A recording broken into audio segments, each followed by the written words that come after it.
So the Epstein files are proving to be a real problem for Donald Trump and his administration. Not in polling, just to be clear. The polls show that basically people don't really care about this issue. This is an issue that the base has with Trump, and it is actually something he really ought to get a handle on, because if there's one thing you don't want is to lose your base. They are your primary advocates. They're the ones who are persuading other people who are just onlookers. Because of course, when you're the advocate in your own cause, well, there's always this sort of like, yeah, well, you would say that, right? That you're saying for yourself, so of course, I'm not just going to take your word for it. It's when you have a series of other people who say, no, this is the guy, these are the people doing the right thing, that they are profoundly persuasive. And if somehow you find yourself at war with your own base, you've put yourself in a bit of an awkward position, because it takes on the aspect of a civil war. It makes you look like you, in fact, have not got a very coherent message and a very coherent political position to be in. This is a problem that that lots of people apparently have at the moment. The Labour Party is going through an exact model of this problem at the moment, where they just don't have a base anymore because they've alienated everyone who's previously on their side.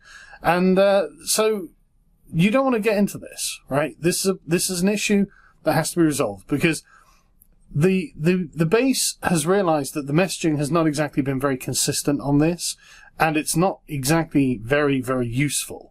As you can see from this meme, we had people like J.D. Vance campaigning on releasing the list. Kash Patel campaigning on releasing the list. Then suddenly, oh, there is no list. The list is on my desk, said Pam Bondi. But instead, no, there's no list, and the list is fake and made up by Obama. It's like, what? Well, we'll get into it in a minute. But it's just, this is not where you want to be in this problem, right? Where you want to be in this problem is literally just lay it out and say, look, this was the evil. Let's get on with it. Because the thing about this problem, and this is a particular and intractable problem, right? The thing about this problem is that this is really about the entire moral order of the United States, right? In some abstract way, people are aware that with the rich and powerful, there is evil that is done, right? There are weird, creepy things that happen. But in a much more sort of remote way, and you assume that these are kind of on the fringes of the elite. But what the Epstein files suggest is that actually no, this is directly at the heart of the elite. And so what this implies is that America is basically run by evil, right?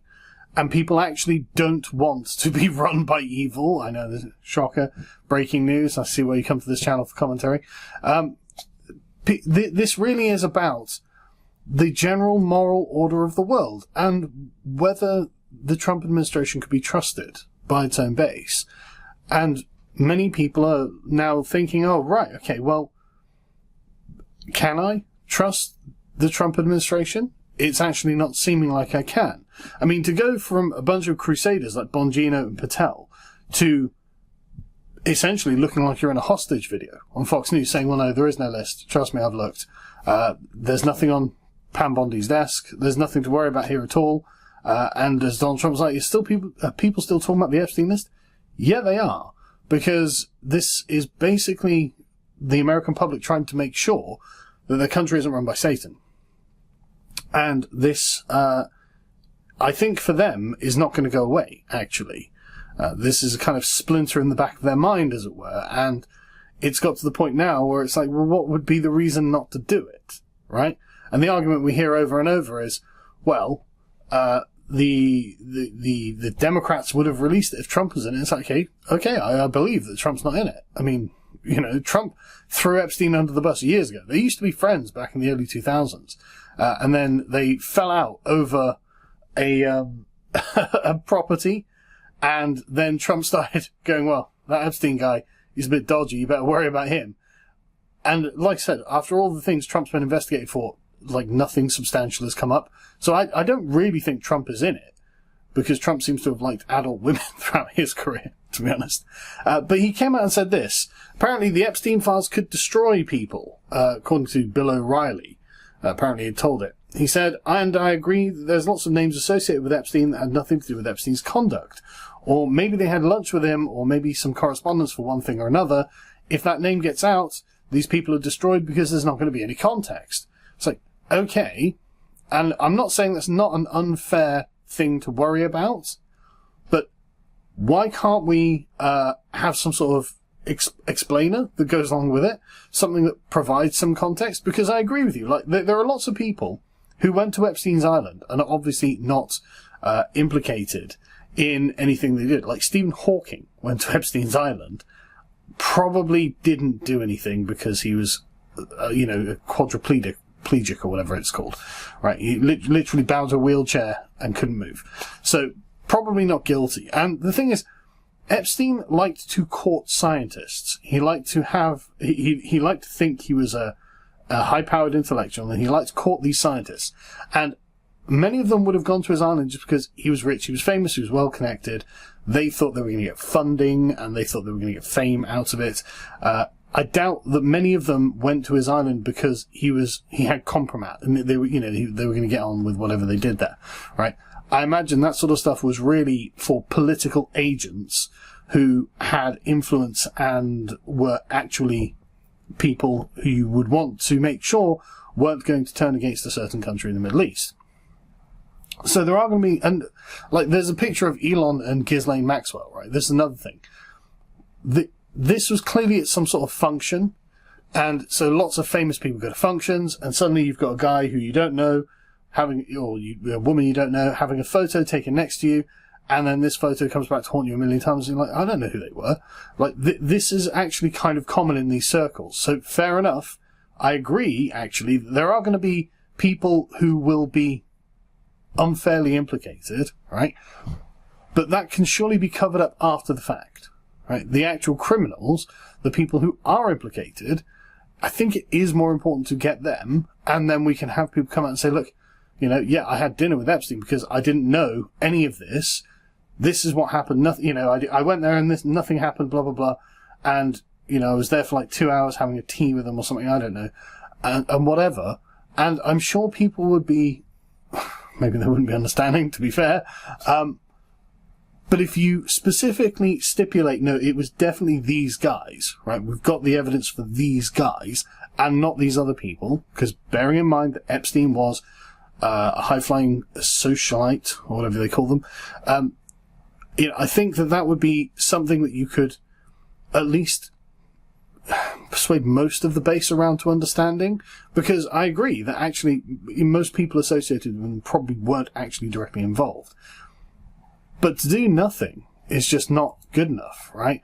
And it makes people, like George has posted here, thinks that there's some kind of worm tongue who's whispering in Trump's ear to stop any of it coming out. And that's the real problem. The details of it might have to be quite gory when it's first released, and things might have to be reconstructed afterwards.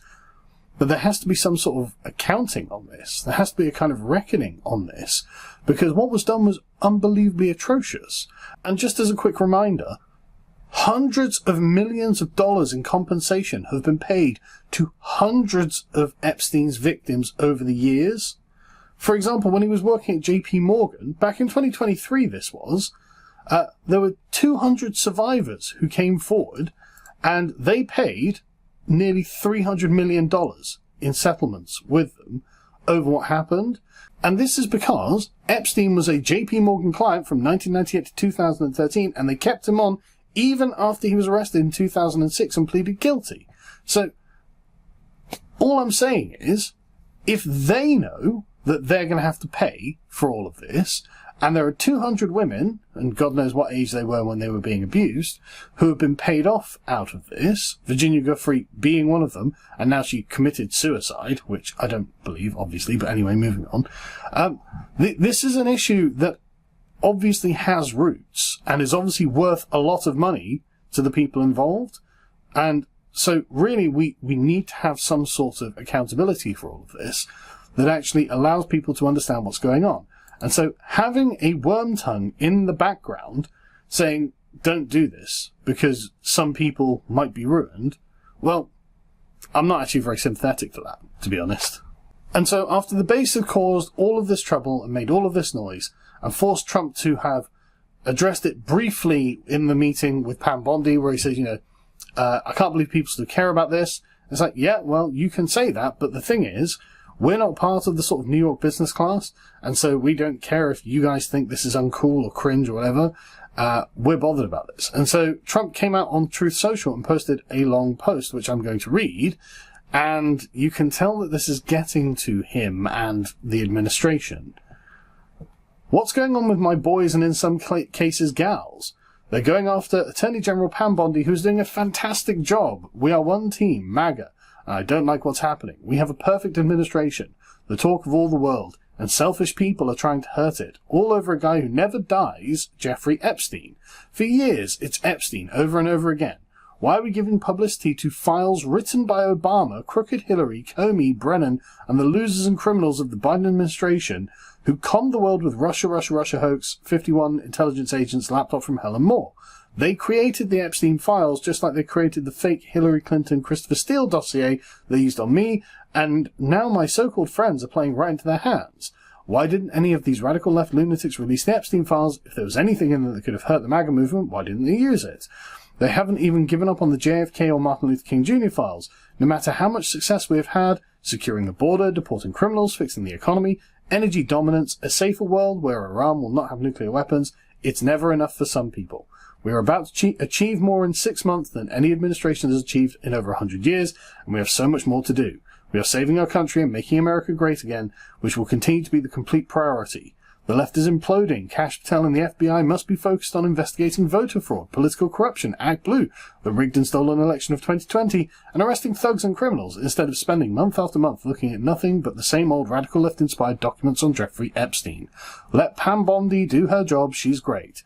The 2020 election was rigged and stolen, and they tried to do the same thing in 2024, and that's what she's looking into as AG, and much more. 1 year ago, our country was dead. Now it's the hottest country anywhere in the world. Let's keep it that way and not waste time and energy on Jeffrey Epstein, somebody that nobody cares about. Thank you for your attention to this matter. I can understand that Trump's working really hard, and I believe that he's working really hard, and doing the best that he can do in the system that he's in. I've got no doubt, right? But the problem is that the system itself seems deeply corrupt and kind of perverse, in a way that is unusual, right? It's not just about politics, right? It's not just about, the Democrats want to steal my tax money, my money in tax and give it away to foreigners, right? That there's one kind of level of moral depravity with that. But the Epstein stuff is a whole different level of moral depravity, and it's something that is just so bad, and that is obviously such an Achilles heel, that the Trump administration can't come out with a straight line on it, right? But it's something that people really want to see done, because really, these people need to be held to account. And the thing is, you've already started going down this road, right? Like I said, you had Vance tweeting about it prior. You had phase 1 of the Epstein files, and if that is just the end of that, then what was the point of it? And one can't help but think that actually, after phase 1 or whatever, whatever else had happened, after Bondi got the files on her desk and she was like, yeah, I'm going to get these done, there was some kind of intercession from someone, somewhere, on this, who said, look, if you do this, a bunch of really important people will be destroyed, and we can't have that. And so now what? It kind of seems like whatever has happened is above Trump's pay grade, which is remarkable given how he is the President of the United States. And like I said, the base is already kind of chimping out about this. They're not happy. You've got, people publicly burning their MAGA hats on social media because they're not happy with the way that this is going, and they're not happy that, frankly, it looks like this is just going to be another case of politics as usual, business as usual. And that's not acceptable, is it? I thought this was about America first, saving America. And the thing is, because it looks like Epstein has ties to a foreign intelligence agency, well, it's looking like people feel that, in fact, this foreign country and their intelligence agency has more control over their own country than they do. And so this is becoming a kind of inflection point where it's like, okay, we either are actually America first, or we're actually some other country first. And this, I think, was what Tucker Carlson was pointing out in his speech at Turning Point USA, which absolutely infuriated dozens of people in the audience that called him to walk out. But, thousands of people online who are deeply committed to Israel and then America. And the thing is, they're calling him all sorts of names, but they're not saying he's wrong, right? Because this is, like I put in the video the other day about rampant speculation, this is what it looks like to someone who is on the outside. And so, all I'm saying is Tucker Carlson's a guy who's a lot better connected than I am. Probably, I'm sure he's got like CIA connections or whatever, because he's part of the old American aristocracy. And he seems to be the one American aristocrat who actually cares about America and not America as, say, a resource bank for any other foreign country. And I'll let him have the last word on this, because I don't want you to have to take my word for it. But this is a really fascinating speech. It's about 3 minutes long. But I think it's totally worth your time, because, like I said, this comes down to who is most important in American politics. And I think for a long time, Americans have not felt like they were the most important people in American politics. And this particular interest and lobby group have felt like they are, in fact, the primary people of importance in American politics. And I think this is what MAGA is about realigning that. I'm not saying that the pro-Israel people shouldn't have any influence. I'm not saying they shouldn't be important. I'm not saying they shouldn't be considered. Because, of course, if Israel is a close ally of the United States, as many people want it to be, well, then fine, you want to help your allies, obviously. However, the problem with the case around Epstein is it makes it look like through subversive and deeply immoral means that Israel is not just an ally of the United States and is acting instead like a puppet master. And that seems to be the thing that the MAGA movement isn't letting go, and Tucker Carlson being a prime example of that, and really making the case here. Not acceptable. And I think the real answer is Jeffrey Epstein was working on behalf of intel services, probably not American. And we have every right to ask, on whose behalf was he working? How does a guy go from being a math teacher at the Dalton School in the late 70s with no college degree to having multiple airplanes, a private island, and the largest residential house in Manhattan? Where did all the money come from? And no one has ever gotten to the bottom of that because no one has ever tried. And moreover, it's extremely obvious to anyone who watches that this guy had direct connections to a foreign government. Now, no one's allowed to say that that foreign government is Israel because we have been somehow cowed into thinking that that's naughty. There is nothing wrong with saying that. There is nothing hateful about saying that. There's nothing anti-Semitic about saying that. There's nothing even anti-Israel about saying that. I've spent my entire life pretty much in Washington, where I knew and loved a number of people, including one very close person who worked at CIA. That has never prohibited me from saying, I think the CIA has done some horrible things, murdered a bunch of people, participated in the murder of a sitting U.S. president. It's got a whole trail of crimes. That doesn't make me a disloyal American. It doesn't make me anti-American in any sense. I was born here. My family's been here for hundreds of years. I love this country. That's why I live here. So criticizing the behavior of a government agency does not make you a hater. It makes you a free person. It makes you a citizen. You're allowed to do that because you're not a slave. You're a citizen. And you have a right to expect that your government will not act against your interests, and you have a right to demand that foreign governments not be allowed to act against your interests. That's not creepy. It shouldn't be forbidden.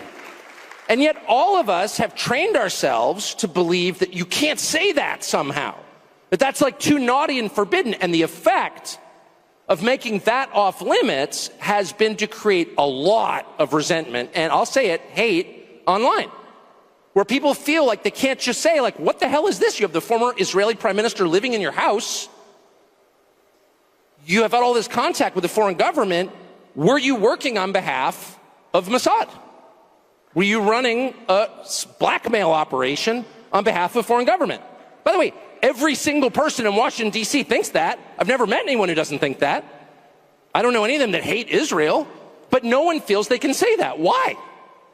And I think the longer that we play along with it, the more subterranean and creepy and hateful the conversation actually becomes. So I think it's better just to say it right out loud. Did this happen? And of course, that question has been asked to the government of Israel, and their answer is, we're not going to tell you. And I think our answer should be, no. As long as we're sending you money, if you were committing crimes on our soil, we have an absolute right to know, did you do this or not? And yet everybody has been so brainwashed into thinking that's somehow an expression of hate or bigotry, when it's not. It's a baseline question that every U.S. citizen has a right to an answer on.